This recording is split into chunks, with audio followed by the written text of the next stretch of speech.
Good morning students. We have started chapter number 3 fibre to fabric. Okay, मैंने आपको इसका brief बता दिया था कि फाइबर कितने टाइप के होते हैं. ठीक है, फिर we have started animal fibre, wool and silk. Okay, तो वूल एंड सिल्क में मैंने आपको एनिमल दैट ईल्ड वूल ये सब पढ़ाया था और ये एक्टिविटी आपको 3.1, 3.2, 3.3 ये सब पढ़ने को दी थी. Next from fibre to wool ये भी हमने पढ़ लिया था. ठीक है, now we will start from hair processing fibre into वूल.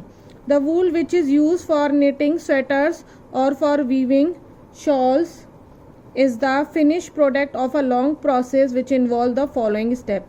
कह रहे हैं जो वूल आप यूज़ करते हैं स्वेटर बनाने के लिए, ठीक है, और शॉल बनाने के लिए, ये सारा जो फिनिशिंग के बाद आप जो ये शॉल और स्वेटर यूज़ करते हैं ये सब एक लॉन्ग प्रोसेस होता है जिसमें फॉलोइंग स्टेप होते हैं.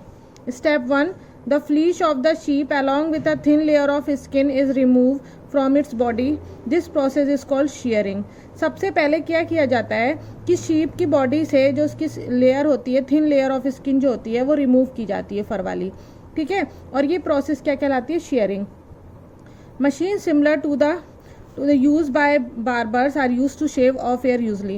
वही मशीन से शेव किया जाता है जो मशीन आपके बार्बर यूज़ करते हैं आपके हेयर शेव करने के लिए. Hair are remove during the hot weather. This enable sheep to survive without their protective coat of hair. The hair provide woollen fibres. Woollen fibres are then processed to obtain woollen yarn. Shearing does not hurt the sheep just as it does not hurt when you get a haircut or your father shaves his beard. Do you know why? The uppermost layer of the skin is dead. Also the hair of sheep grow again just as your hair does.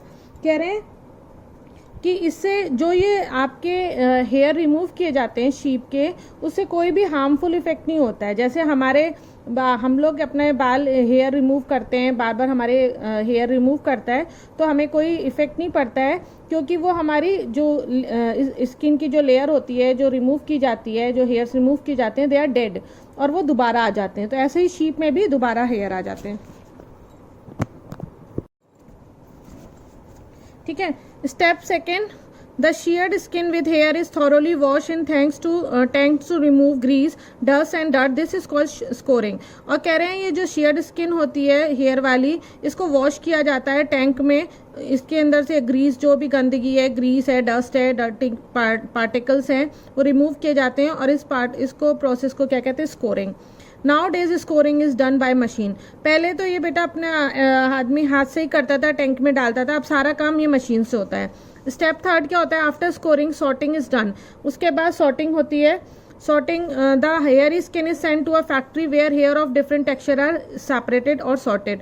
कह रहे हैं जो scoring के बाद sorting हो गई, उसके बाद ये जो हेयरी स्किन है इसको फैक्ट्री में भेजा जाता है डिफरेंट टेक्सचर में सेपरेट करने के लिए.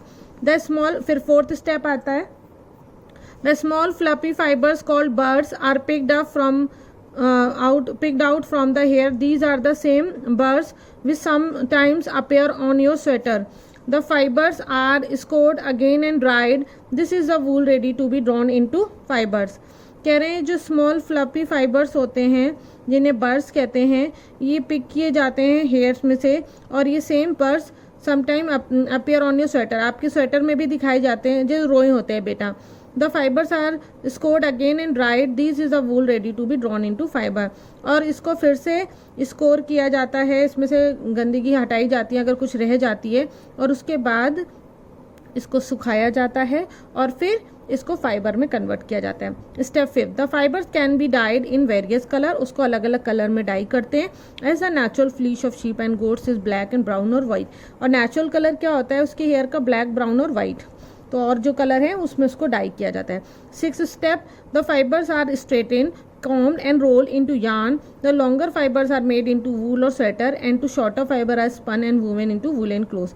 कह रहे हैं फिर फाइबर्स को स्ट्रेट किया जाता है, कॉम्ब किया जाता है, रोल किया जाता है और यार्न में कन्वर्टेड करते हैं. जो लॉन्ग थ्रेड फाइबर जो बनता है जिससे वूल बनती है और फिर स्वेटर में इसको यूज़ किया जाता है, और जो शॉर्टर फाइबर्स होते हैं उसको स्पन करके वूवन करके वूलन क्लोथ्स बनाए जाते हैं. ये सारा प्रोसेस होता है. शेयरिंग अ शीप, पहले तो उसका हेयर निकाले, फिर आपका स्कोरिंग इन टैंक में डाल करके उसकी स्कोरिंग की गई, उसके ग्रीस और डस्ट पार्टिकल निकाले गए। उसके बाद स्कोरिंग बाय मशीन के थ्रू भी अब ऐसे हो रहा है काम, पहले ऐसे होता था। उसके बाद रोलिंग इनटू यार्न और फिर यार्न में चेंज करते हैं। The processing of fibre into wool can be represented as follow: shearing, scouring, sorting, cleaning of burrs, dyeing and rolling. ठीक है, ये पूरा प्रोसेस हो गया। उसके बाद कह रहे हैं ऑक्यूपेशनल हैजार्ड क्या होता है। Wool industry is an important means of livelihood for many people in our country, but certain job is risky और sometime they get infected by bacterium anthrax. कह रहे हैं ये बहुत इंपॉर्टेंट इंडस्ट्री है वूल की, लोग बहुत से अपनी जीविका चलाने के लिए इसमें काम करते हैं, लेकिन इसमें एक कभी डिसीज भी जाती है, बैक्टीरियम डिसीज होती है जिसे कहते हैं anthrax, which causes a fatal blood disease, जिसमें आपकी एक ब्लड डिसीज हो जाती है जिसे शॉर्टर डिसीज कहते हैं। सच risk face by worker in any industry और कॉल्ड ऑक्यूपेशनल हैजार्ड। और ये बहुत सारे वर्कर को प्रॉब्लम क्रिएट करती है और इस वजह से वो ये जॉब भी छोड़ देते हैं। ठीक है, अब एक्टिविटी 3.4 पढ़िएगा। सिल्क। अब ये जो सिल्क है इसके बारे में, ये इसकी हिस्ट्री, ये सिल्क किससे मिलता है और हिस्ट्री ऑफ सिल्क मॉथ और life cycle of silk moth, ये हम नेक्स्ट वीडियो में पढ़ेंगे। ठीक है, तो ये इसको हम वहीं पे स्टार्ट करेंगे, तो यहाँ तक आप पढ़ के रखिएगा और नेक्स्ट वीडियो में we will start life history of silk moth. Okay, thank you, have a nice day.